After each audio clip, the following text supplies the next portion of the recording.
ressources naturelles, extractives et agricoles, de faire de notre pays un hub attractif de compétences pour l'implantation d'entreprises pourvoyeuses d'emplois épanouissants et valorisants. L'accès à l'eau et à l'électricité permettra une réduction drastique de la pénibilité des travaux domestiques des femmes et du temps qu'elles leur consacrent. Ce temps de travail libéré contribuera à l'accélération de la formation professionnelle des femmes, notamment dans le monde rural. À côté de ces 8 objectifs, nous ferons la promotion de la reforestation du pays et du Sénégal, nous en ferons le pays le plus propre d'Afrique. Mesdames, Messieurs, il nous faut en urgence redonner de l'espoir à la jeunesse, aux femmes et à toute la population sénégalaise. Cela passera par des mesures immédiates de réduction concertée des prix des denrées de première nécessité, du ciment, la suppression du ticket modérateur à l'arrivée dans les structures de santé et la réduction du chômage des jeunes par la mise en œuvre du programme Ñàkk Jëriñu Ngir Defar Sunu Ëllëg, qui assurera la formation certifiante courte des jeunes dans différents métiers, les constituera en GIE et les mettra sous le mentoring d'entreprises privées reconnues en vue de réaliser différentes infrastructures sociales, culturelles et des ouvrages de développement économique à travers tout le pays. Dans le même ordre d'idées, nous relancerons l'artisanat à travers la formation professionnelle continue, la facilitation de l'accès aux équipements à nos artisans, aux matières premières et à la promotion du consommé local, entre autres, par la commande publique. Mesdames, Messieurs, notre ambition est d'assurer la transformation sur place et la valorisation de nos ressources extractives, gaz, pétrole, fer, zircon, phosphate, or, marbre, etc., à travers la création d'une puissante industrie pétrochimique et de produits dérivés, le raffinage du zircon et de l'or, la construction d'une sidérurgie qui sera le support de la création d'un écosystème d'entreprises dans la mécanique, l'électromécanique, l'électroménager et du développement d'un réseau national moderne de chemins de fer électrifiés. Notre pays dispose d'atouts jusque-là insuffisamment exploités dans le domaine du numérique. Nous ferons du Sénégal le premier pays numérique d'Afrique avant la fin de cette décennie. Notre agriculture assurera la souveraineté alimentaire du pays avec la poursuite toute l'année des activités économiques des populations rurales. Ainsi, l'attractivité de nos campagnes sera une réalité avec notamment le développement d'une industrie de conservation et de transformation agroalimentaire. En définitive, nous ferons de nos campagnes des espaces de création massive d'emplois. 5 grandes initiatives permettront la réalisation de notre politique agricole révolutionnaire. L'accès des agriculteurs à l'eau 12 mois sur 12, l'insémination artificielle à la charge de l'État de toutes les vaches sénégalaises, la mécanisation de l'agriculture, la mise en place d'une chaîne de chambres froides dans chaque département du pays et la création d'un système de recherche-innovation performant.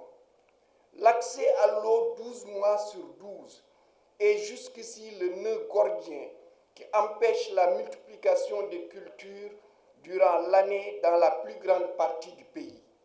Nous résoudrons ce problème critique par une grande politique nationale de création de bassins de rétention, de récupération des eaux des zones inondables des villes, de construction de forages, de construction de grands canaux de transport d'eau, de revitalisation des vallées fossiles, etc.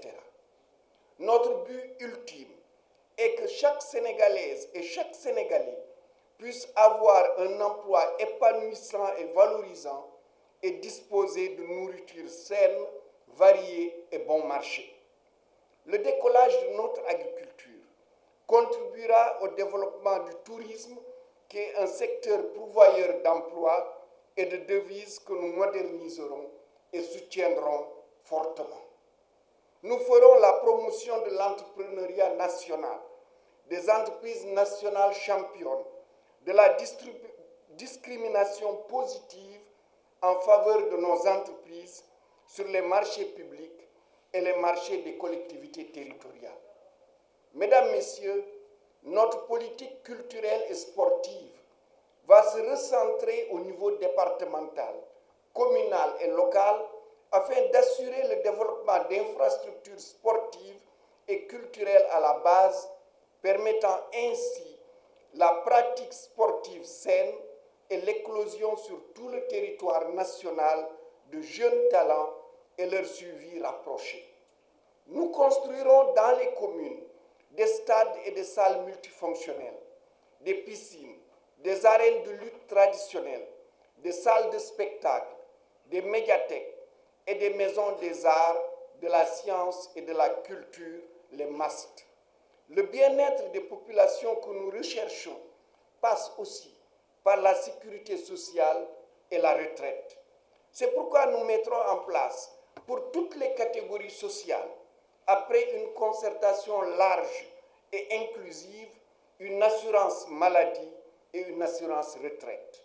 La diaspora sera administrativement considérée comme la 15e région du Sénégal. Cela entraînera une réforme de l'organigramme de nos ambassades. Tout sera fait pour que le Sénégalais de l'extérieur participe, sans entrave, activement au développement économique, social et culturel de son pays et de son territoire d'origine. Bref, il sentira son pays à ses côtés. Mesdames, Messieurs, la conquête de la souveraineté de notre pays passera par l'arrêt des accords de pêche, le départ des troupes étrangères sur notre territoire national, la souveraineté sur nos ressources naturelles et extractives et la création de notre monnaie nationale en attendant la naissance d'une monnaie au niveau de la CEDEAO ou de l'Afrique. Nous veillerons à l'intégrité territoriale de notre pays et à une décentralisation accrue des collectivités territoriales. Nous renforcerons la sécurité intérieure, développerons et moderniserons nos forces de défense et de sécurité pour qu'elles puissent répondre à toute éventualité. Notre politique extérieure sera basée sur le panafricanisme, le bon voisinage, la sauvegarde de nos acquis internationaux et la diversification de nos relations économiques.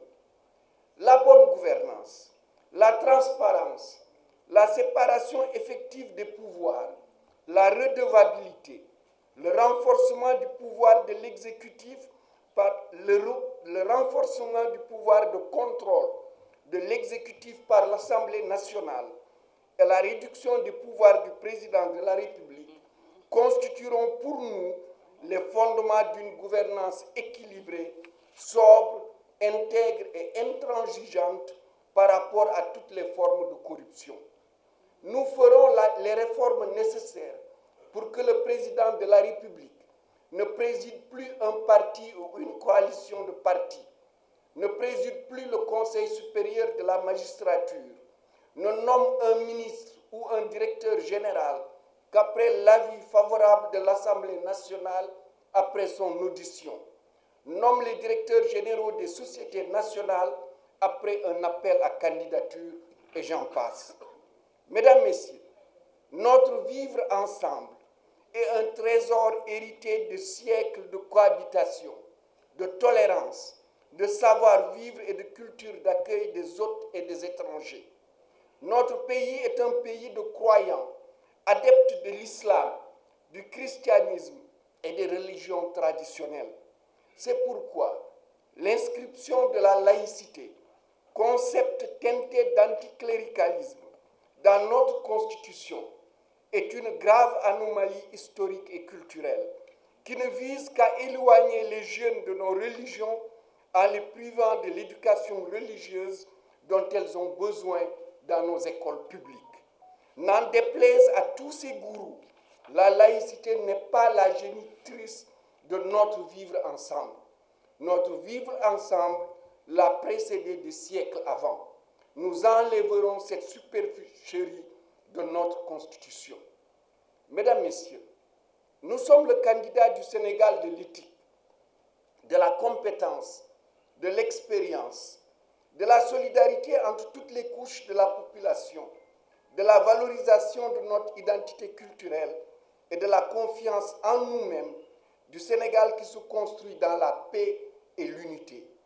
Nous sommes le candidat du Sénégal libre de toute tutelle, qui fait en toutes circonstances confiance à ses filles et à ses fils, qui est souverain dans ses prises de décision et profondément panafricaniste. C'est pourquoi, disons-nous, que le moment est venu de changer résolument de cap, de choisir le candidat de la vérité, de la dignité, de la connaissance et de l'honneur que nous sommes. Ensemble pour un Sénégal digne, libre, juste et prospère. Je vous remercie de votre attention.